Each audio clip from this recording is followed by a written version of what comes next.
M'dzina la Atate ndi la Mwana ndi la Mzimu Woyera. Amen. Lero ndi pa 8 April lachiwiri mu sabata yachisanu ya nyengo ino ya Lenti. Ndikulandireni abale ndi alongonosi kulikonse kumene muli. Programu yathu ya lero yatiyankhuleni Ambuye. Mawu athu oyamba tsiku la lero akuchokera m'buku la Numeri. Numeri mutu wake wa 21 kuyambira ndime yake ya 4 kulekeza ya 9. Amene akutuwerengera mawu oyamba ndi a Ellen Kondowe kuchokera ku St. Joseph Ngoludi Parish mu Archdiocese ya Blantyre. Ndipo uthenga wathu wabwino ukuchokera pa Yohane mutu wake wa 8 kuyambira ndime yake ya 21 kulekeza 30. Amene akutuwerengera mawu amthenga wabwino komanso kutigawira mawu ndi Reverend Father Innocent Mlongoti kuchokera ku St. Anne Ganya Parish mu Diocese ya Dedza. Mawu oyamba. Mawu a m'buku la Numeri. Aisraeli adanyamuka ku phiri la Horo nadzera njira ya ku nyanja yofiira kuzungulira dziko la Edomu.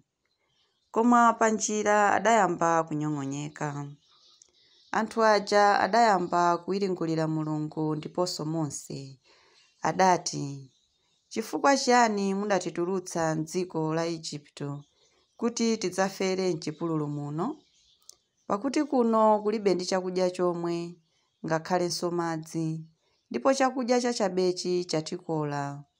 Tsono chauta adatumiza njoka zaululu wonga moto pakati pa anthu aja, ndipo zidawaluma, kotero kuti Aisraeli ambiri adafa. Ndipo anthu adabwera kwa Mose namuwuza kuti, pepani, tidachimwa poti tidakangana ndi chauta ndi inu nomwe. Mupemphere kwa chauta kuti atichotsere njokazi. Choncho Mose adawapempherera anthuwo. Tsono chauta adawuza Mose kuti, upange njoka yamkuwa ndipo uyipachike pa mtengo. Aliyense olumidwa akangoyang'ana njokayo adzakhala ndi moyo. Choncho Mose adapanga njoka yamkuwa nayipachika pa mtengo. Ndiye ankati wina aliyense njoka ikamuluma, munthuyo akayang'ana njoka yamkuwa ija ankakhala ndi moyo. Mawu a Ambuye. Tithokoze Mulungu. Ambuye akhale nanu, akhalenso ndi mzimu wanu. Mawu a uthenga wabwino monga adalembera Yohane Woyera. Ulemu kwa inu Ambuye. Pa nthawi yomweyo Yesu adati, ine ndikupita, mudzandifunafuna koma mudzafera m'machimo anu. Kumene ndikupita ine, inu simungathe kufikapo. Apo Ayuda adati, kodi kapena akufuna kudzatipha? Umwe akunena kuti, kumene ndikupita ine, inu simungathe kufikako. Yesu adawuza kuti, inu ndinu ochokera pansi pano, ine ndine ochokera kumwamba. Inu ndinu a dziko lino lapansi, ine sindine wa dziko lino lapansi ayi. N'chifukwa chake ndakuwuzani kuti mudzafera m'machimo anu. Pakuti ngakhale simukhulupirira kuti ine ndine ndilipo, mudzaferadi m'machimo anu. Apo wina adamufunsa kuti, iweyo ndiwe yani? Yesu adati, n'chomwe ndakhala ndikukuwuzani chiyambire ndithu. Ndili ndi zambiri zoti ndinene za inu, ndiponso zoti ndikutsutsireni. Koma amene adandituma ngoona, ndipo ndimawuza anthu apansi pano zimene iyeyo adandiwuza. Anthu aja sadazindikire kuti Yesu akunena za Atate. Tsono Yesu adawuza kuti, mukadzapachika mwana wa munthu pamenepo, mudzadziwa kuti ine ndine ndilipo. Mudzadziwanso kuti sindichita kanthu pandekha, ndimalankhula zimene Atate adandiphunzitsa, ndipo amene adandituma ali nane pamodzi. Iye sadandisiye ndekha, chifukwa nthawi zonse ndimachita zomukondweretsa. Pamene Yesu ankalankhula zimenezi, anthu ambirimbiri adamkhulupirira. Mthenga wa Ambuye. Ulemu kwa inu Ambuye Yesu Khristu. Abale ndi alongo okondedwa mwa Ambuye, mawu athu oyamba tsiku la lero tikukumana ndi Aisraeli. Poyamba akudandaulira Mulungu kuti awatulutse ku ukapolo ku Igupto. Akumva koma Mulungu kulira kwawo, ndipo akutumiza mneneri Mose kuti pita, ndamva kulira kwa Aisraeli, kapulumutse. Ndipo atawatulutsa ali njira, tiona kuti Aisraeli akuyamba kudandaula.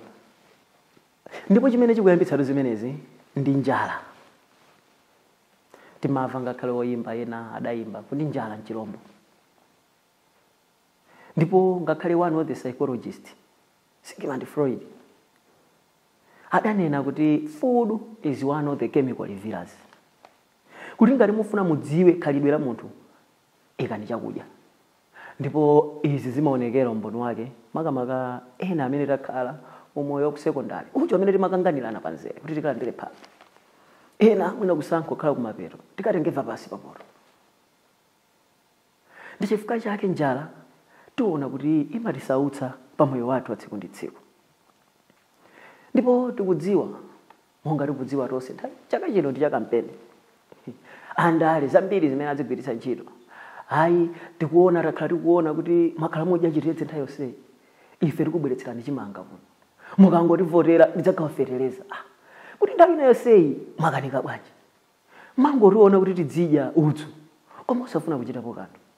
Ndipo chifukwa chake amayuza zinthu ngati zimenezi kuti ine ndidzagawa chakudya, chifukwa amadziwa kuti atitenga mitima yathu. Ndipo ife ndikhosi gonekere kuti koma munthu komatu amene timvotere adzatithandiza. Ayi, ndithu muyeseni mudzakhumudwa. Pamachoka muona akakhala ku tauni, ayiwalanso zoti adakulonjeza ndi zoti adzakupatsani chakudya. Ndi mmene moyo uli. Ndipo mchifukwa chake Aisraeli nawo akudandaula kudzera mwa Mose. Ndipo chosangalatsa nchakuti pamene Aisraeli amenewa akudandaula, pamene akumugwira Mulungu chifukwa cha chakudya, kuti atopa nazo chakudya chimene amadya, Mulungu akutumiza njoka kuti iwalume. Akukhala ngati kuti Mulungu wadandaula nawo, sadasangalale nalo khalidwe lawo la Israeli. Ndipo njoka zimenezi zikuwaluma Aisraeli ambiri ndipo akufa. Ndipo Mulungu akumuwuza Mose, Aisraeli atamudandaulira Mulungu kuti sema njoka yamkuwa, aliyense amene ayang'ane pa njoka yamkuwa imeneyi adzapulumuka.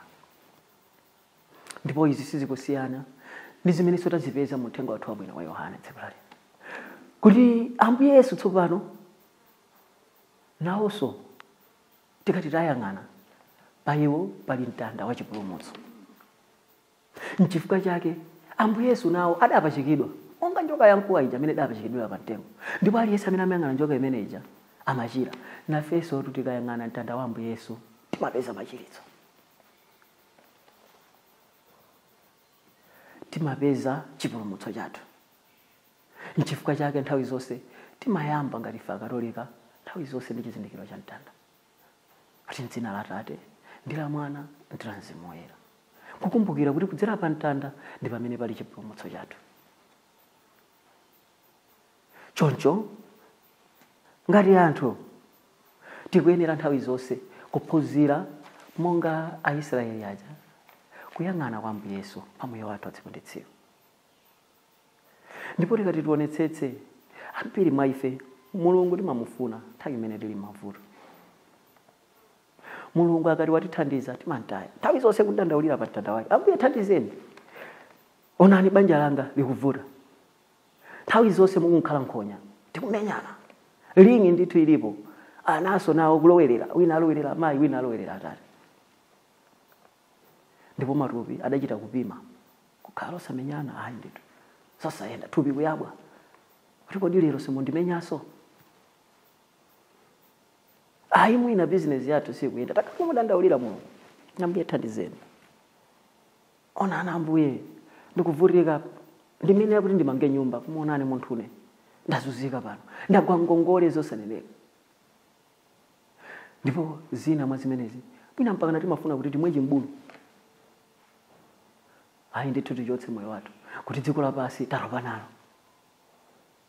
kuti tikusiyana bwanji nda Israeli aja tikuyenera kudalira Mulungu nthawi zonse tikuyenera kuyang'ana kwa Mulungu nthawi zonse n'chifukwa chake akuyankha kuti ine ndine ndilipo monga momwe adamuyankhira Mose tikamawerenga pa Exodus mutu wake wa 3 ndi vesi ya 14 Mulungu adamuuza Mose kuti ukauza Israeli akafunsa kuti mandani kuti ine ndine ndilipo chiza kuti Mulungu anali nawo nthawi zonse ndipo Mulungu amakhala nafe nthawi zonse Ambuye Yesu amakhala nafe ndipo amaona mavuto athu tikuyenera nthawi zonse kulapa zoyipa zathu titsamire ndi kuyang'ana kwa Ambuye Yesu adzatipulumutsa tipemphere tsiku la lero kuti Mulungu atithandize pakuyika mtima wokhulupirira Mulunguyo nthawi zonse ndipo ngati timudalire ndi kukhulupirira Mulungu pa moyo wathu ndithu akutiuza kuti sitidzakhumudwa m'dzina la Atate ndi la Mwana ndi la Mzimu Woyera amen